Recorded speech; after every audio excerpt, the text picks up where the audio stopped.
नमस्कार, स्वागत है आपका बिहार समाचार में। तो बिहार में कोरोना के इतने मामले मिल गए जितने आप सोच भी नहीं सकते, और आज जांच और नए मामले में तो पूरा रिकॉर्ड ही तोड़ दिया है। और इसके साथ बिहार की मौसम समाचार, बाढ़ की खबरें, सियासी की बात, सुशांत सिंह मामला, कुल मिलाकर कहिए ना कि बिहार की अब तक की सभी काम की खबरें जो आपके लिए जानना बेहद ही जरूरी है, आपको इस वीडियो में देखने को मिलेगी। तो आगे बात करने से पहले आपसे अनुरोध है, कृपया वीडियो को एक लाइक अवश्य कर दीजिएगा। आपका लाइक करना ही हमारी मेहनत का फल होता है। आपका एक लाइक हमारे लिए बहुत ही जरूरी होता है।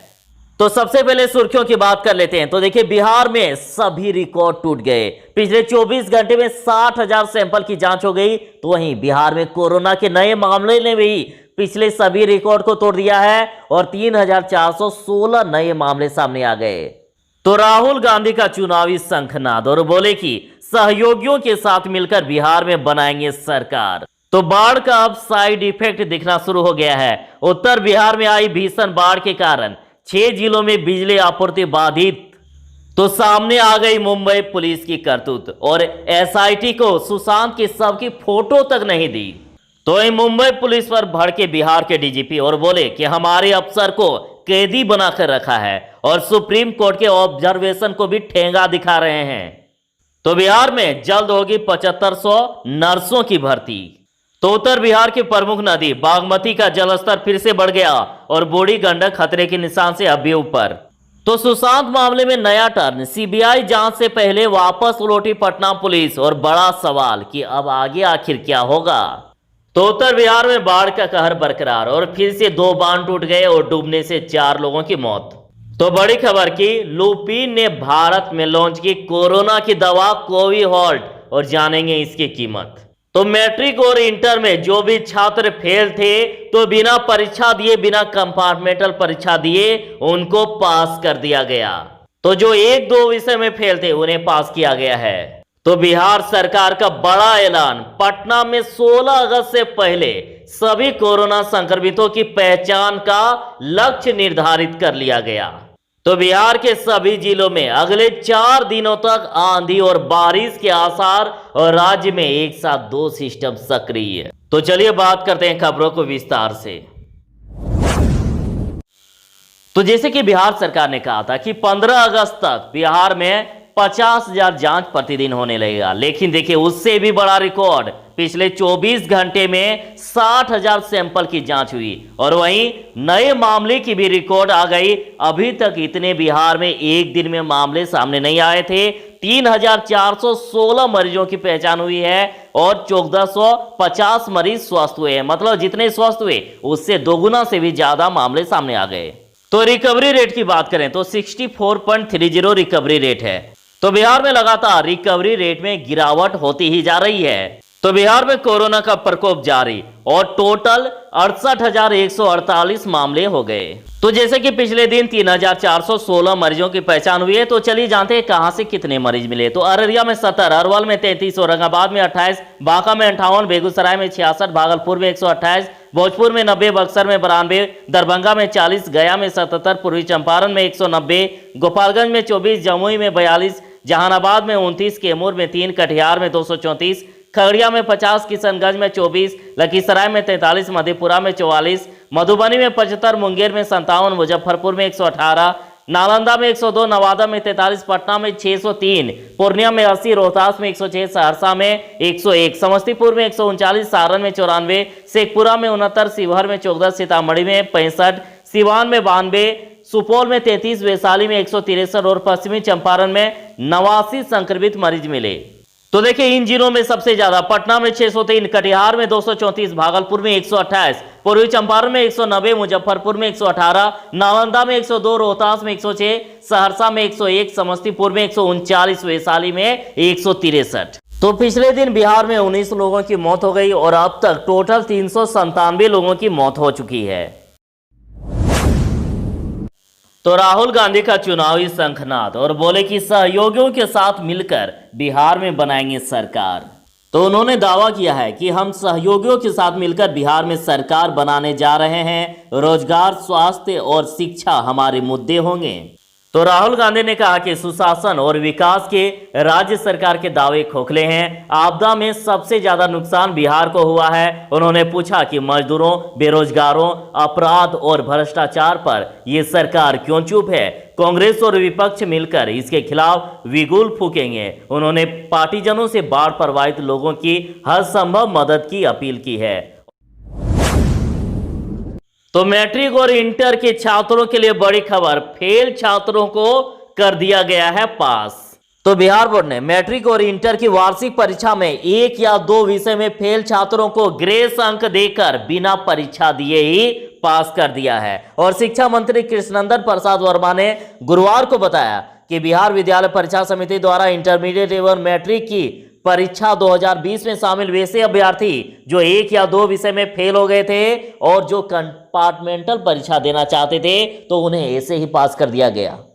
तो छात्र हित में यह बड़ा निर्णय लिया गया। और इंटर में कुल 1,32,486 लोग फेल थे, जिनमें से 72,610 को पास कर दिया गया है। और वहीं मैट्रिक में 2,08,147 लोग फेल थे, जिनमें से 1,41,677 को पास कर दिया गया।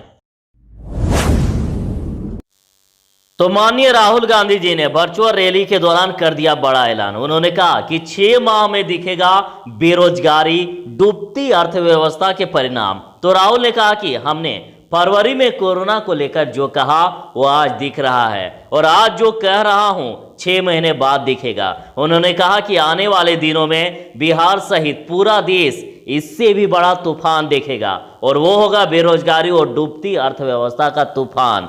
और ऐसा इसलिए हो रहा है क्योंकि देश में जिस संस्थागत ढांचे को कांग्रेस ने बनाया था उसे इस सरकार ने ध्वस्त कर दिया है। संवैधानिक ढांचे भी ध्वस्त हो चुका है। ढांचा, बेरोजगार, अर्थव्यवस्था फिर से खड़े हो सकते हैं, मगर नफरत नहीं, प्यार से। राहुल ने कहा कि यह काम कांग्रेस ही कर सकती है। तो आप बिहार में किसकी सरकार चाहते हैं, कमेंट में जरूर ही बताइएगा। तो उत्तर बिहार में बाढ़ का कहर बरकरार और फिर से 2 बांध टूटे और डूबने से 4 मरे। तो उत्तर बिहार में गुरुवार को बारिश और कड़ी धूप के बीच नदियों के जलस्तर में उतार चढ़ाव जारी रहा और बाढ़ के पानी से दर्जनों गांव घिरे रहे। तो वहीं समस्तीपुर और दरभंगा में फिर से 2 बांध टूट गए और इससे कई गांवों में पानी फैल गया और वहां बुधवार को भी बांध टूटे थे और बाढ़ के पानी में डूबने से 4 लोगों की मौत हो गई और इसमें से पूर्वी चंपारण, मधुबनी, सीतामढ़ी और मुजफ्फरपुर के 1-1 लोग शामिल हैं। तो मुंबई पुलिस पर भड़के बिहार डीजीपी और बोले कि हमारे अफसर को कैदी बनाकर रखा है, सुप्रीम कोर्ट के ऑब्जर्वेशन को ठेंगा दिखा रहे हैं। उन्होंने कहा कि आखिर क्यों मुंबई पुलिस असहयोग कर रही है। पूरा देश चाहता है कि सुशांत सिंह राजपूत मामले का सच सामने आए।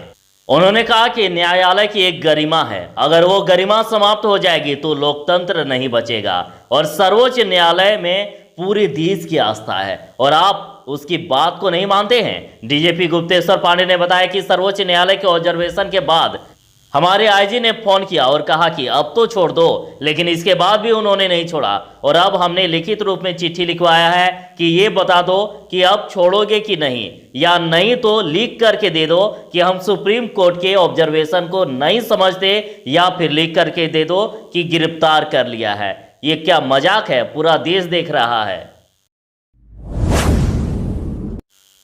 तो बड़ी खबर आ रही है कि लुपिन ने भारत में लॉन्च किया कोरोना की दवा। तो दवा निर्माता कंपनी ल्यूपिन ने बुधवार को भारत में हल्के से मध्यम लक्षण वाले कोरोना वायरस के मरीजों के उपचार के लिए एंटीवायरल दवा फेविपिराविर लॉन्च करने की घोषणा कर दी है और कोविहॉल्ट नाम से जारी इस दवा की कीमत की एक टेबलेट की कीमत भारत में 49 रुपया रखी गई है।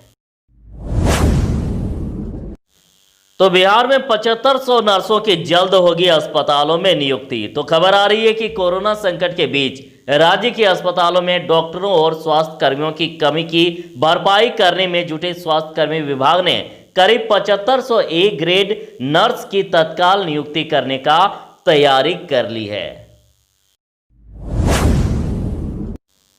तो बिहार में आई बाढ़ का अब साइड इफेक्ट दिखना प्रारंभ हो गया है। उत्तर बिहार में आई भीषण बाढ़ के कारण 6 जिलों में बिजली आपूर्ति बाधित। तो उत्तर बिहार में आई भीषण बाढ़ के कारण 400/132 केवी ग्रिड उपकेंद्र मोतिहारी और 400/200 केवी ग्रिड उपकेंद्र दरभंगा व 220/132/133 केवी ग्रिड उपकेंद्र अमनौर में संबंधित संचरण लाइनों से बिजली आपूर्ति वर्तमान में पूरी तरह से बाधित है और इसके फलस्वरूप उत्तर बिहार के पूर्वी चंपारण, पश्चिमी चंपारण, दरभंगा, मधुबनी, सीतामढ़ी, शिवहर, गोपालगंज, सिवान, सारण यानी छपरा और इन जिलों में बिजली आपूर्ति बाधित हुई है। तो उत्तर बिहार की प्रमुख नदी बागमती का जलस्तर बढ़ा है और बूढ़ी गंडक खतरे के निशान से अब भी ऊपर। तो देखिए, उत्तर बिहार की प्रमुख नदी बागमती का जलस्तर एक बार फिर से बढ़ने लगा है। हालांकि नेपाल में बारिश में कमी के कारण इसके अधिक बढ़ने की संभावना नहीं है और उधर बूढ़ी गंडक का जलस्तर घटने के बावजूद भी ये अब भी खतरे के निशान से ऊपर ही बना हुआ है और इस क्षेत्र के दरभंगा, मुजफ्फरपुर और मोतिहारी में बाढ़ से परेशानी जारी है, जबकि मधुबनी, बेतिया व सीतामढ़ी को बाढ़ से थोड़ी राहत मिलने लगी है। तो सुशांत मामले में नया टर्न, सीबीआई जांच से पहले वापस लौटी पटना पुलिस। और अब बड़ा सवाल कि अब आगे क्या होगा, तो देखिए। तो बॉलीवुड अभिनेता सुशांत सिंह राजपूत की मौत के मामले में नीतीश सरकार की सीबीआई जांच की सिफारिश को केंद्र सरकार ने स्वीकार कर लिया है और इस बीच पटना की टीम वापस लौट आई है और अब सीबीआई नए सिरे से एफआईआर दर्ज करके मामला अपने हाथों में लेगी और तब पटना पुलिस अपनी जांच से संबंधित सबूत सीबीआई को सौंप देगी और इस बीच मामले की सीबीआई जांच को लेकर सुप्रीम कोर्ट में भी फैसला हो जाएगा।